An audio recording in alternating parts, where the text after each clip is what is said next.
Hey everyone, it's Jake Hall, the manufacturing millennial, and with me today is Artem Kroupenev, who's the VP of strategy at Augury.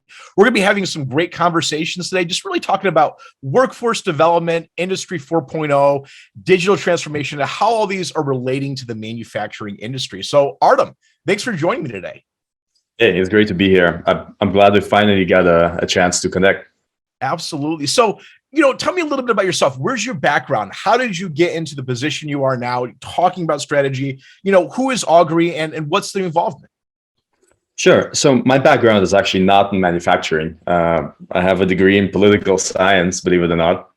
And I'm very often the only non-engineer in the room, especially in the industrial environment. But I kind of grew up career-wise in the startup and technology space and the software space. And I've helped build a couple of companies before Augury. Was also a consultant working with some large companies like GE, Nike, and others in helping them create new technologies, new digital transformation initiatives, and bring those to market. And for the last 6 years, I've been with Augury, really looking at the industrial space. And so, in a sense, you can equate my experience in manufacturing as to someone who has 6 years of experience in manufacturing, right? So I'm pretty fresh, but I've had the chance to really look widely at the industry and not just visit, but really work closely with a lot of people across different segments, right? From paper goods to oil and gas, and all different areas of manufacturing, which is a world that's fascinating to me today. Yeah.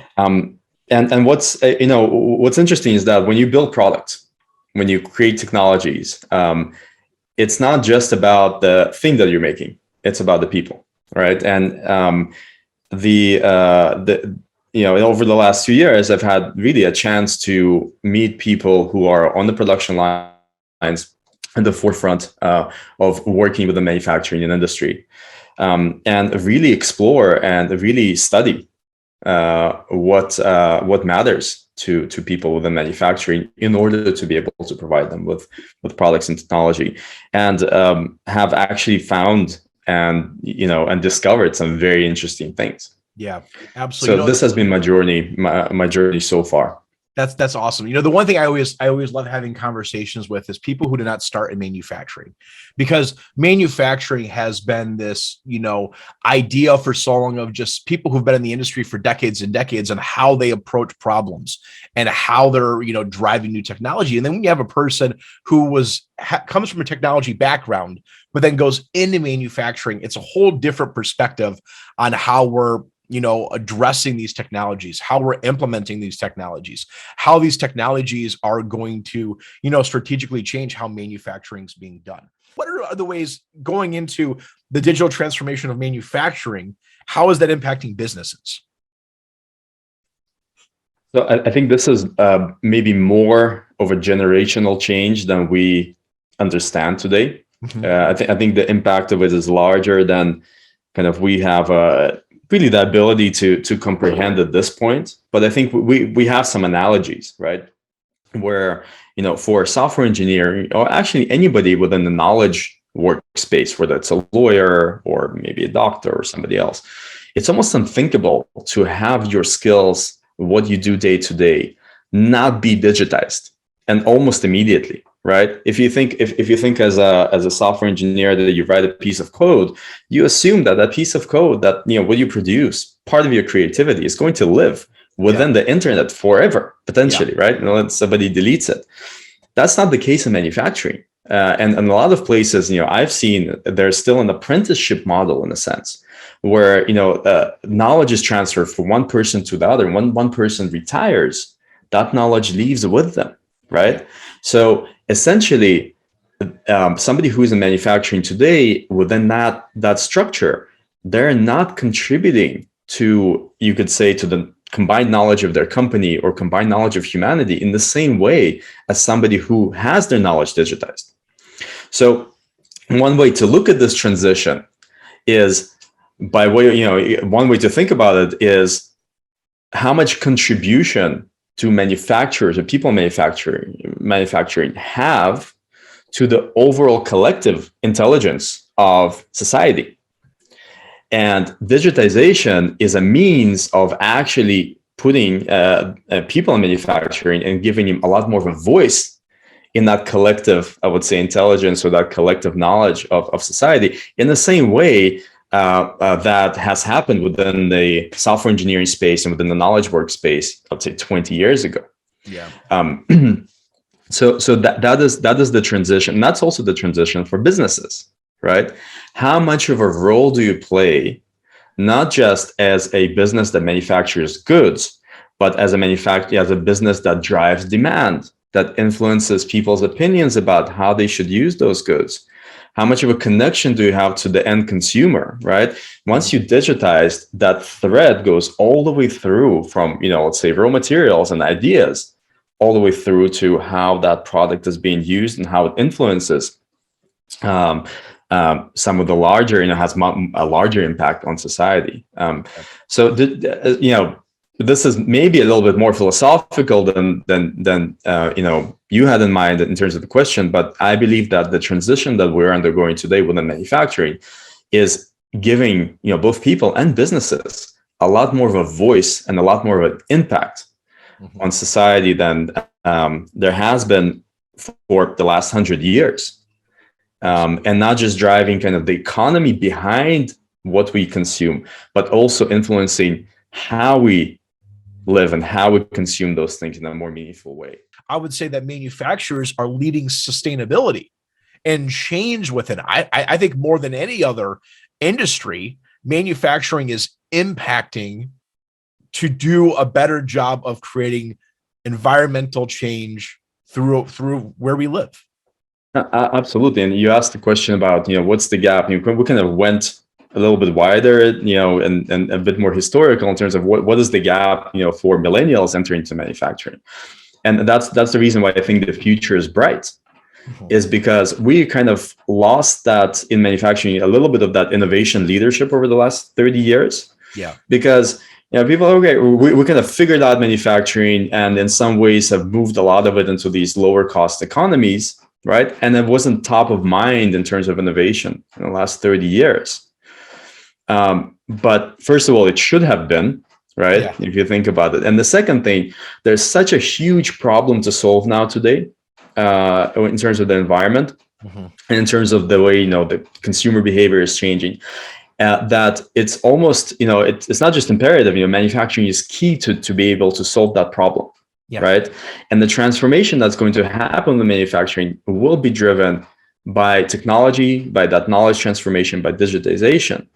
And so that's why I believe, even though we've had a bit of a lull in manufacturing in the last 30 years, now is probably the biggest transformation, the biggest change, and also one of the most, manufacturing will become one of the most attractive places to be in because of the scale of that transformation that's happening for people that are looking, to enter the world of whether it's technology or any world where we're actually transforming, have an impact on society. Yeah. Let's do a summary of those thoughts right there. So the future of manufacturing, it looks bright. There's a lot of great things ahead. Technology and innovation is here right now to make those changes happen, to make manufacturing better. And then on top of that, the millennials and Gen Zs, who are the future workforce, have the capability and the investment and the passion to make those changes happen. And I think that reflects not just manufacturing, that affects sustainability, that affects the quality of life. And let's face it, millennials and Gen Zs are driven by purpose and what I like to call it as a do-good strategy, right? They care beyond just the paycheck. They want to make change with what they're doing in their lives. And I think they can view manufacturing as a means of that change, as a way for that change to be projected forward that they can make an impact on.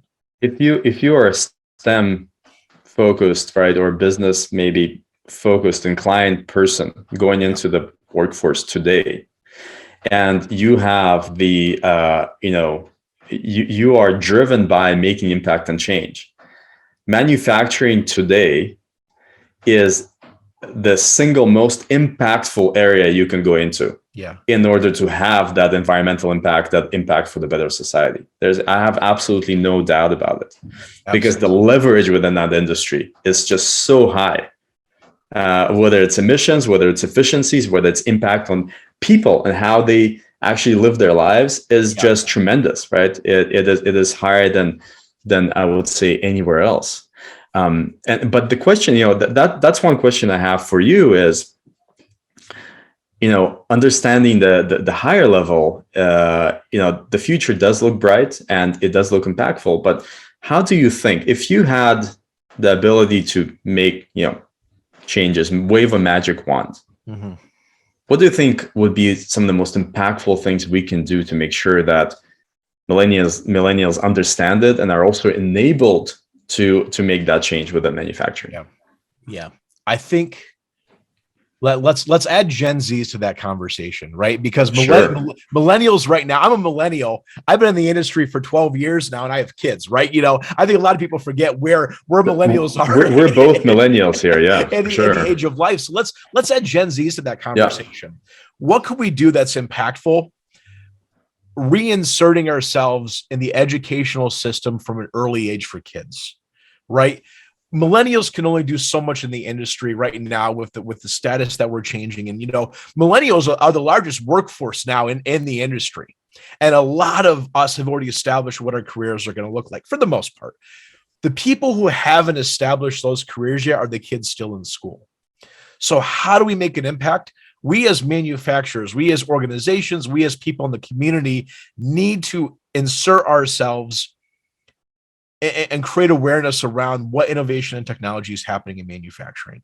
And I think that goes all the way to getting involved with your kids' school. And if they have a Lego league, become a coach to that Lego league.